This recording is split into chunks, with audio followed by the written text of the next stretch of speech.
하나님의 말씀은 에베소서 5장입니다.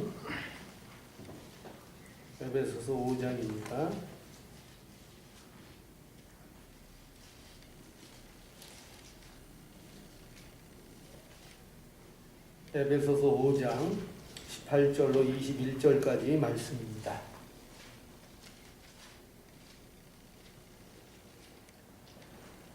술 취하지 말라. 이는 방탕한 것이니 오직 성령의 충만을 받으라. 시와 찬미와 신령한 노래들로 서로 화답하며 너희의 마음으로 주께 노래하며 찬송하며 범사에 우리 주 예수 그리스도의 이름으로 항상 아버지 하나님께 감사하며 그리스도를 경외함으로 피차 복종하라.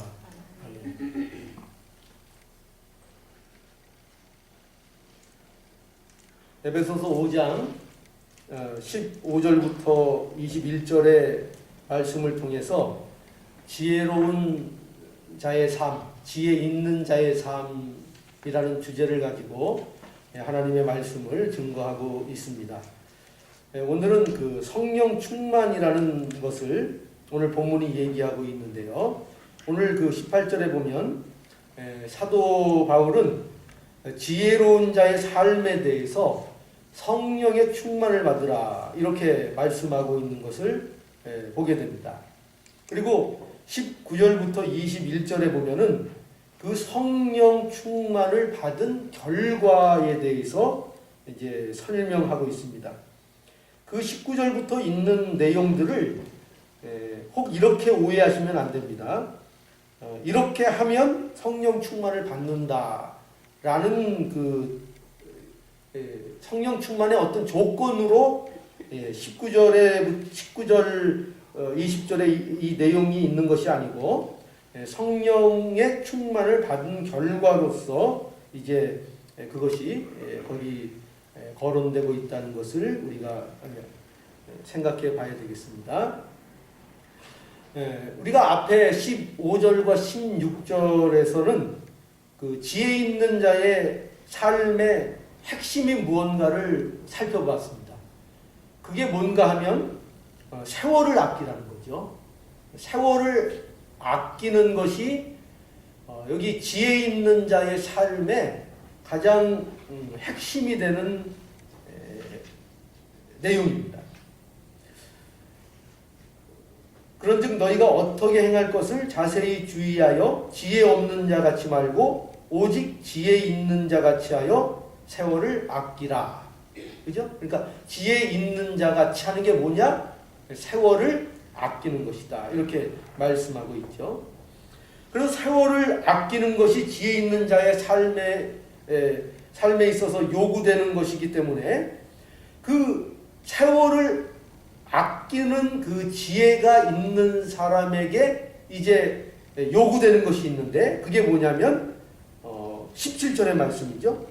자, 17절에 그러므로 이렇게 시작하죠. 그러므로 하면서 어리석은 자가 되지 말고 오직 주의 뜻이 무엇인가 이해하라 라고 해서 주의 뜻을 이해하는 것이 이제 세월을 아끼는 자의 어떤 중요한 요구되는 중요한 내용인 것을 우리에게 말씀하고 있습니다. 뭐 이 내용들은 우리가 앞서 살펴봤기 때문에 주의 뜻을 이해하는 것이 무엇인가, 세월을 아끼는 것이 무엇인가에 대해서는 뭐 더 이상 거론하지 않겠습니다. 오늘 이제 그러면 17절에 주의 뜻이 무엇인가 이해하라 라고 이렇게 요구하고 계시고 이 주의 뜻을 이해하는 것이 지혜 있는 자의 삶인데 그 주의 뜻을 어떻게 이해할 것이냐라고 할 때 이제 등장하는 말씀이 이제 오늘 18절의 말씀인 거죠. 다시 한번 18절 읽어볼까요? 18절 술 취하지 말라. 이는 방탕한 것이니 오직 성령의 충만을 받으라. 이렇게 말씀하고 있습니다. 이 성령의 충만을 받는 것이 지혜 있는 자의 삶의 모습인데 그러면 성령 충만이 뭐냐 이거를 우리가 생각해 봐야 되겠죠. 성령 충만을 받으라 이렇게 말씀하시는데 그리고 이 성령 충만을 받으라 이러는 것은 지금 어떤 뭐 단회적인 사건으로서의 요구가 아니고 이 받으라라는 이 말씀은 계속적인 것을 설명하고 있는 단어예요. 그래서 성령 충만을 너희가 계속 받는 삶을 지속해야 할 것을 이제 요구하고 있는 거죠. 그런데 그 성령 충만이라는 것이 뭐냐? 우리가 이 구절을 좀 더 정확하게 해석해서 성령 충만에 대해서 좀 이해를 해야 될 것 같습니다. 지금 이 성령 충만을 받으라 할 때 이 해석은 조금 해석이 모호합니다. 모호하다는 것은 뜻이 좀 분명하지 않다는 거죠. 성령의 충만을 받으라라는 것이 성령으로 충만하라는 얘기인지 아니면 성령에 의해서 충만케 되라는 얘기인지 분명하지 않다는 거죠. 이게 뭐 언뜻 들으면 비슷한 얘기 같지만 아주 다른 얘기입니다. 그러니까 성령으로 충만하게 되라는 것은 어떤 의미인가 하면은 성령으로 그러니까 어떤 물그릇에 물이 채워져 있는데 그것이 반이 채워져 있느냐 가득 채워져 있느냐 할 때 그것을 이게 얘기할 때 물로 채워져 있다 이렇게 얘기하죠. 물이 얼만큼 채워졌느냐 물이 어느 정도 그러니까 성령이 뭐 50% 채워져 있느냐 60% 채워져 있느냐 70%냐 100%냐 이제 만약에 성령으로 충만해라 라고 하면은 이제 그런 식의 표현이 된다는 것입니다. 그러니까 성령으로 우리 안에 성령이 가득 차 있느냐 성령이 뭐 좀 모자르냐 이런 식의 설명이 된다는 거죠. 그러니까 성령은 우리가 인격적이시잖아요. 성령님이 어떤 성령은 이런 물질이 아니잖아요. 물처럼 덜 채우고 더 채우고 하는 그런 게 아니고 인격적이기 때문에 성령으로 충만하라 라고 하는 해석은 그거는 옳지 않은 해석으로 봅니다. 그리고 오늘 이 말씀에 성령의 충만을 받으라 라는 것은 성령에 의하여 충만케 되라 라는 것으로 우리가 분명하게 이해를 해야 되는 것입니다. 그러니까 성령에 의하여 우리 안에 예수 그리스도를 닮아가며 예수 그리스도의 것으로 충만케 되는 하나님의 인도와 주장을 따라가는 그 상태를 성령의 충만이라 이렇게 해석할 수 있는 것입니다. 그러니까 성령의 충만을 받는다는 것은 다시 말해서 성령에 의해서 그 마음과 그 사람의 지성, 의지 이런 것들에 성령의 지배를 온전히 받아 그리스도의 사람으로 순종하는 길을 걸어가는 그 상태를 바로 성령의 충만을 받는 것이라 이렇게 정리할 수 있는 것입니다. 자, 오늘 이 18절에 보면은요. 술 취하지 말라 이는 방탕한 것이니 오직 성령의 충만을 받으라 이렇게 되어 있는데 여기 보면 술 취하는 것과 성령의 충만이 대조되고 있죠. 근데 왜 하필이면 여기 술 취하는 것을 여기다 얘기했을까요? 왜 다른 비유가 많이 있을 수 있을 텐데 지금 술 취하는 것과 성령 충만을 대조해서 지금 보여주고 있다는 것입니다. 그리고 이 술 취하는 것의 특징을 또 뭐라고 말씀하고 있는가 하면 그 뒤에 보면 어떤 단어를 쓰고 있죠? 술 취하지 말라 하고 이는 뭐라는 거예요? 술 취하는 게 방탕이라 이거죠. 방탕. 이 방탕이라는 것은 우리가 일반적으로 생각하는 그런 방탕을 얘기하는 게 아니에요. 우리 뭐 방탕하지 말라 그러면은 우리 보통 생각하는 거 있잖아요. 뭐 이렇게 뭐 집을 떠나서 자기 멋대로 하면서 이렇게 하는 뭐 그런 아주 나쁜 가운데 자기를 버리는 이런 생활 이런 걸 방탕하다 그러잖아요.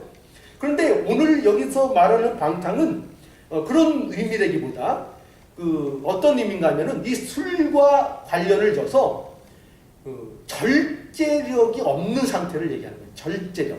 자기 컨트롤을 할 수 없는 거. 그러니까 여러분 술을 마시면 어떻게 돼요? 그 가장 큰 특징이. 좀 또 드신 분 여기 좀 술을 좀 드셔보신 분이 계셔야 또 이게 설명이 잘 될 텐데 전부 다 술 맛을 아셔야지 뭐 이게 설명을 하지. 예. 이 술을 먹으면 어떻습니까? 술을. 그러면 이게 술에 취하는 것이 특징이 뭐냐면 술을 취하면은 그게 이제 그 자기의 이성을 술로 인해서 통제력을 잃게 되는 거잖아요. 자제력을 잃게 되고 절제력을 잃게 되고 인내심을 잃게 되잖아요. 술에 취하게 되면. 그죠? 그래서 술을 먹게 되면 절제가 안 되니까 그렇게 평소에는 얌전하던 분들이 그저 막 길거리에서 막 아무렇게나 소변을 막 보시고 그런 일들이 어떻게 나타나요? 자기를 잃어버리는 거죠. 절제력을 잃어버리는 거죠. 그래서 이제 그것을 방탕하다. 그래서 스스로를 제어하지 못하는 것. 이게 술 취함의 대표적인 모습이죠. 그러니까 다시 한번 얘기하면 술 취함이라는 것은 자기를 잃고 정신을 놓고 절제와 인내를 잃어버리는 그 모습을 나타내기 위해서 술 취함을 여기 나타내고 있는 거예요. 그리고 그 술 취함과 성령 충만을 대조시켜서 성령 충만은 술 취함과 같지 않다. 너희가 혹 오해할 수 있는데 술 취함의 그 증상, 그런 모습과 성령 충만의 모습은 전혀 다른 것이라는 것을 우리에게 설명하고자 하는 거예요. 그러니까 성령 충만은 이런 게 아니죠. 우리가 세상에서 보면은 또 우리가 교회에서 보통 이렇게 보면은 성령 충만하면 대부분 뭘 생각하냐면 사람들이 정신을 놓는 것을 떠올린단 말이에요. 정신을 놓고 자제력을 잃어버리고 뭔가 절제 안 된 행동을 하고 뭔가 통제 안 된 이상한 짓들을 하는 것을 성령 충만으로 오해하고 있단 말이죠. 그러니까 그거에 반하여 술 취함과 반대되는 그렇게 성령 충만이라는 그런 것이 아니라는 것을 얘기하는 거예요. 여러분, 우리가 기쁨이 있을 수 있죠. 그죠? 하나님이 우리를 주장하시며 그 은혜 속에 우리가 기뻐할 수 있죠. 그런데 여러분 곰곰이 생각해 보십시오. 우리가 정말 가슴에서 나오는 눈물을 흘릴 때 그때가 그 눈물이 어떻게 흐르든가요? 정말 뜨거운 눈물을 어떻게 흐르든가요? 정말 뜨거운 눈물은 소리 없이 흐르는 것입니다. 소리 없이 닭똥 같은 눈물을, 진한 눈물을 쫙 흐르는 거죠. 그죠? 우리 그 은혜도 보면은 이제 알아요. 우리 은혜가 아주 이제 뭐 자기 이뻐하는 줄 아니까 이제 조금만 뭐 이상한 일 있으면 이제 울어요. 울면서 그러면 이제 와서 달래주잖아요. 그러니까 이 요령이 생겨가지고 웃는데 언제부턴가 가짜로 울어요. 가짜로. 눈물이 안 나는 건 아닌데 딱 들어보면 알죠. 이게 정말 아파서 우는 건지 가짜로 우는 건지. 이게 어느 순간부터 가짜로 울더라고요. 소리는 엄청 커요. 얼마나 요란하게 우는지 몰라요. 그런데 가짜예요. 정말 슬플 때 보니까요, 애가 그냥 닭똥 같은 눈물을 소리 없이 뒤에서 쭉 흘리는데 마음이 무너져요. 저놈 자식이 얼마나 마음이 아프면 저렇게 닭똥 같은 눈물이 그냥 소리 없이. 여러분, 정명채 집사님, 사나이 눈물이 조용하게 아무 소리 없이 흐를 때 그 뜨거운 눈물이 눈에서 흐르잖아요. 그죠? 그 눈물이 뜨겁죠. 그 눈물이 뜨거워요? 아니, 닭똥 같은 그 소리 안 내고 그냥 가슴을 삼키면서 우는 그 눈물. 그 눈물이 뜨거운 거 아니겠습니까? 그러니까 우리는 오해를 해요. 뭐냐면 뭔가 겉으로 막 이렇게 막 뭔가가 이렇게 증상이 나타나야 뜨거운 줄 안다니까요. 그래서 장로계는 뜨거움이 없다는 거예요. 그러면서 많이들 그 비난을 해요. 우리도 좀 뭐 뜨거운 게 좀 있어야 되는 거 아닙니까? 좀 이렇게 좀 이렇게 길이길이 좀 이렇게 하는 게 좀 있어야 되는 거 아닙니까? 아니요, 그렇지 않아요. 그렇게 안 해도 얼마든지 뜨거울 수 있어요. 얼마든지 심령이 중 안에서 뜨거움을 경험하며 그 정말 닭똥 같은 뜨거운 눈물들이 우리 가슴 속에 흐를 수 있다. 여러분, 그걸 한번 경험하면요, 그 길이길이 뛰는 게 그게 참 다 그런 건 아니지만 그렇게 좋아 보이지 않을 때가 있어요. 그걸 한번 경험하면요. 그래서 우리가 이러한 이게 성령 충만의 모습이고, 성령의 충만을 받게 되면 정신을 놓는 게 아니고 오히려 분별력이 더 생긴다고요. 더 영적으로 분별력이 생기고, 더 절제력이 생기고, 더 인내력이 생기고, 더 하나님께 대한 정신이 더 또릿또릿해지는 거예요. 막 정신을 잃고 뒤로 자빠지고 이런 게 아니라고요, 성령 충만. 그런 게 아니에요. 근데 우리는 그런 거를 있어야 성령 충만이고 그것이 은혜 받는 것으로 생각하고 그것을 추구하고 신앙생활을 하는 경우가 종종 있는 것입니다. 그게 아니라는 거예요. 그게 성령 충만.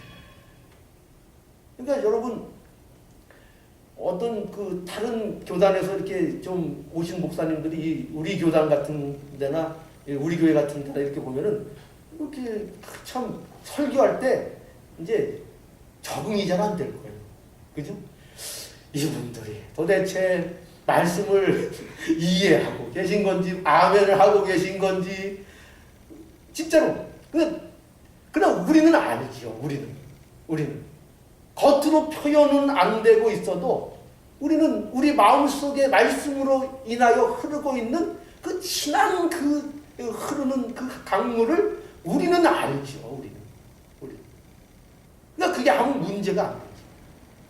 여러분, 아까도 말씀드렸지만 성령의 충만함을 받으라는 것이 늘 삶 속에서의 우리의 모습이라고 얘기했어요. 우리 늘 그러기를 요구하고 계신 거예요. 그러면 우리가 그렇게 감정적인 것이 성령의 충만이고 그렇게 표출되는 것이 감정의 표현, 그 성령의 충만이면, 그러면 365일 그렇게 길이길이 뛰면서 다니는 것을 우리에게 하나님이 요구하고 계십니까? 그게 아니죠. 성령의 충만은 그게 아니에요. 성령의 충만을 받는다는 것은 하나님의 인도와 그 성령의 지배를 받아서 그 성령의 지배와 인도를 우리가 온전히 받고 그 말씀에 순종해 나가는 그 자체가 성령 충만한 상태인 거예요. 그게 성령 충만인 것입니다. 그런 성령 충만이 우리에게 있으면요, 날마다 성령 충만하게 되면 그 결과가 어떻게 나타나느냐, 19절에 한번 볼까요? 19절 한번 읽어봅시다. 19절 시와 찬미와 신령한 노래들로 서로 화답하며 너희의 마음으로 주께 노래하며 찬송하며. 이게 뭘 먼저 얘기하고 있는가 하면은, 성령 충만하면 그들 안에 은혜의 교제가 있다는 거예요. 은혜의 교제. 다른 게 아니고 그 결과가 뭐냐면, 여기 시와 찬미와 신령한 노래로 서로 어떻게 하라고요? 화답하며. 여기 시와 찬미와 신령한 노래는 뭐냐면은 모두 뭘 얘기하려고 하는 건가 하면은 하나님의 은혜를 받은 자들이 토해내는 것들을 얘기하는 거예요.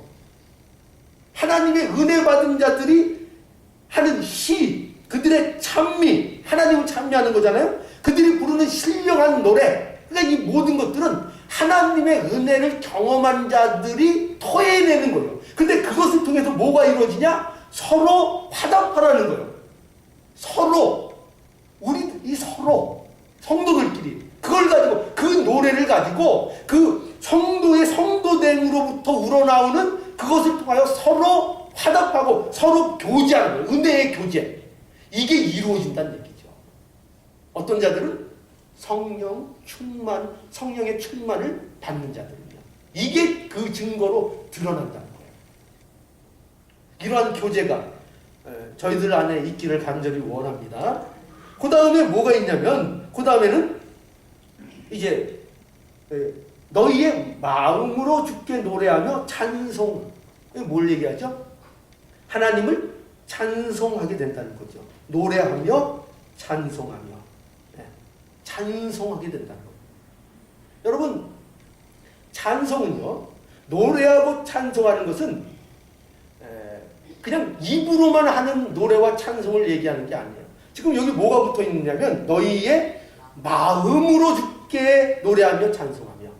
그러니까 이 노래는 단순히 입으로 곡조로 부르는 노래 이상의 의미를 갖고 있는데 그게 뭐냐면 우리의 삶 자체를 또한 우리의 노래며 우리의 찬송으로 하나님 앞에 드리는 그 찬송에 참된 찬송, 참된 노래를 부르는 그 삶이 반드시 나온다는 거죠.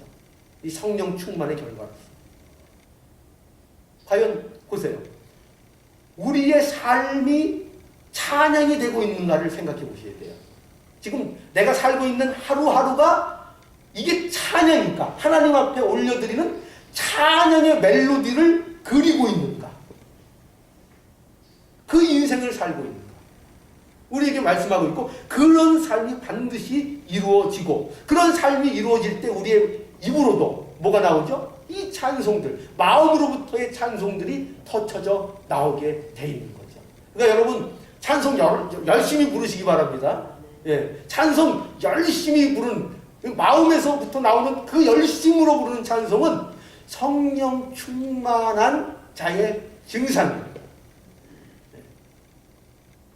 이 찬송 부르시길 바라요. 그 다음에 나타나는 증상이 뭐냐면 20절에 보면 함께 읽읍시다. 20절. 범사에 우리 주 예수 그리스도의 이름으로 항상 아버지 하나님께 감사하며. 자, 뭐가 나온다고요? 감사가 나온다는 것입니다. 범사에. 좋을 때만 아니고 모든 일에, 나쁠 때도. 이게 신자의 특징이죠. 길할 때만 아니라 흉할 때도, 어려울 때도, 고난이 올 때도, 내게 주신 이 환경, 처지, 이것이 이해가 되지 않을 때도, 도대체 이게 뭔가 하고 한숨이 나올 때도, 그래도 감사하라. 누가 그런 감사를 하게 된다고요? 성령 충만에 있는 사람들이 이 감사. 그리고 이제 마지막에 중요한 말씀을 이제 하는데, 왜냐하면 이 마지막에 말씀을 하고 그 마지막에 대한 설명이 이제 밑에 쫙 펼쳐지기 때문에. 그거 뭐냐면은 21절에 한번 읽어봅시다. 그리스도를 경외함으로 피차 복종하라. 성령 충만한 자에 있어서 가장 중요한 증상입니다. 증상.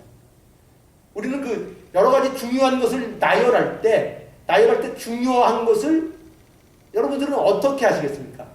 여러 가지 상황들이 있을 때 가장 중요한 게 있어요. 한 가지. 그러면 그 중요한 것을 어떤 사람은 제일 먼저 얘기할 수도 있죠. 그죠?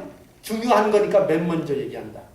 그리고 어떤 사람은 중요한 것을 맨 끝에도 놓을 수 있어요. 왜냐? 먼저 몇 가지 얘기하고 마지막 거 중요한 거 얘기하고 그 중요한 거에 대한 설명을 하기 위해서. 오늘 이제 그런 식으로 지금 서술되어 있어요.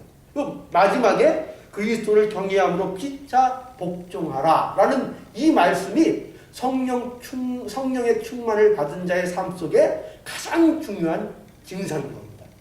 이제 그렇게 말씀하고 그 그리스도를 경외함으로 피차에 복종하는 삶, 즉 성령의 충만을 받은 자의 삶이 무엇인가를 아내들이여 자기 남편에게 복종하기를 주께 하듯 하라 로 시작해서 자녀들아 너희 부모를 주 안에서 순종하라 로 이어져서 종들아 두려워하고 떨며 성실한 마음으로 육체의 상전에게 순종하기를 그리스도께 하게 하라 라는 것으로 이 피차 복종의 내용들이 이어지고 있는 것을 우리에게 보여주고 있는 거예요.